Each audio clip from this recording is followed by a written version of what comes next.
ছি ছি, পাকিস্তানকে এভাবে ঠকালো চীন। শাহবাজ শরীফের মাথায় হাত।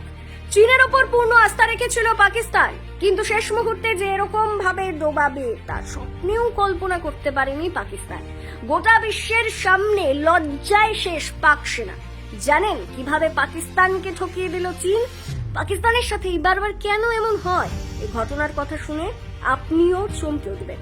দেখুন, বারবার সতর্ক করেছিল ভারত, পাল্টা হামলা করলে ফল যে ভালো হবে না, আগেই সেই হুঁশিয়ারি পাকিস্তানকে দিয়ে রেখেছিল ভারত।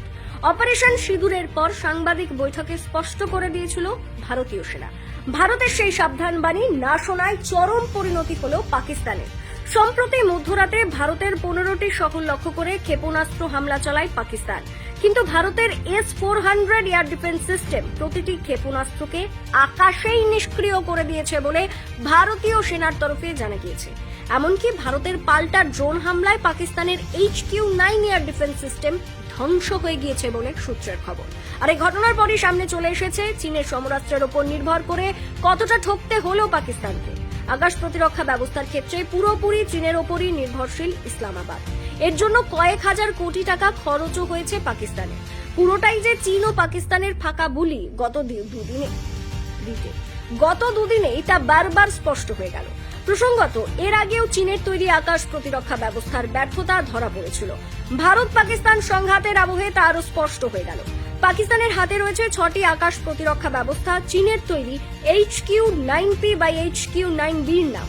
100 থেকে 200 কিলোমিটার পর্যন্ত সুরক্ষা দিতে পারে এই এয়ার ডিফেন্স সিস্টেম। চীনের এই হাতিয়ারেও রয়েছে AES এর রাডার এবং 14 ম্যাক গতির ক্ষেপণাস্ত্র। শুধু তাই নয়, ভারত ও রাশিয়ার যৌথ উদ্যোগে তৈরি ব্রহ্মোস সুপারসনিক ক্রুজ ক্ষেপণাস্ত্রকে আটকাতে চীনের LY-80 বা LY-80E নামের আকাশ প্রতিরক্ষা ব্যবস্থা রয়েছে পাকিস্তানের। এছাড়া স্ক্যাল্প ক্ষেপণাস্ত্রের হামলা ঠেকাতে চীনের থেকে FM-90 নামের একটি বিশেষ ধরনের আকাশ প্রতিরক্ষা ব্যবস্থা চীনের থেকে নিয়েছে পাকিস্তান। ফ্রান্সের তৈরি ক্রোটালের নামের একটি এয়ার ডিফেন্স সিস্টেমও রয়েছে পাকিস্তানের কাছে, কিন্তু ব্যর্থ হয়েছে সবই। কিন্তু অপারেশন সিঁদুরে সমস্ত এয়ার ডিফেন্স সিস্টেম ছিন্ন ভিন্ন হয়ে গিয়েছে পাকিস্তানের। স্ক্যাল্প ক্রুজ ক্ষেপণাস্ত্র চিহ্নিতকরণ এবং ধ্বংসের জন্য রাখা FM-90 বায়ু প্রতিরক্ষা ব্যবস্থাটিও পুরোপুরি ব্যর্থ হয়েছে। ফলে চীনের থেকে কেনা সমরাস্ত্র নিয়ে পুরোই ঠকে গিয়েছে পাকিস্তান। প্রসঙ্গত উল্লেখ্য, ভারতের অপারেশন সিঁদুরের পরেই গায়ে ফোস্কা পড়েছে পাকিস্তানের। পাল্টা হামলা চালানোর চেষ্টা করেছে তারা। রাত হতে জম্মু কাশ্মীরের পুঞ্চ, রাজৌরি থেকে শুরু করে রাজস্থানের জয়সালমীর, পাঞ্জাব সহ একাধিক জায়গায় হামলার চেষ্টা করেছে।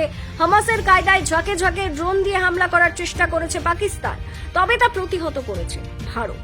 শুধু 8টা মিসাইল নয়, পাকিস্তানের যুদ্ধ বিমানও ধ্বংস করে দিল ভারত। রাত 8:30টার পর থেকে আচমকা শুরু হয় হামলা।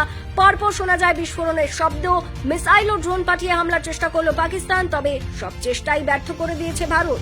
একে একে নামিয়ে দেওয়া হয়েছে সবকটি মিসাইল, সেই সঙ্গে ধ্বংস করে দেওয়া হয়েছে যুদ্ধ বিমানও। কাশ্মীর, পাঞ্জাব ও রাজস্থানের সীমান্তে এদিন হামলার চেষ্টা হয়। একে একে সীমান্তবর্তী সব শহরের আলো বন্ধ করে দেওয়া হয়। পরপর শোনা যায় বিস্ফোরণের শব্দ। সূত্রের খবর, জম্মুর অসামরিক বিমানবন্দর থেকে শুরু করে পাঠানকোটের বায়ুসেনা ঘাঁটিকে নিশানা করা হয়। আর সেই সময় রাজস্থানের জয়সালমেরের সীমান্তেই দেখা যায় পাক যুদ্ধ বিমান F-16। সেই বিমান ধ্বংস করে দিয়েছে ভারতের missile. Bureau report, Bangla digital TV.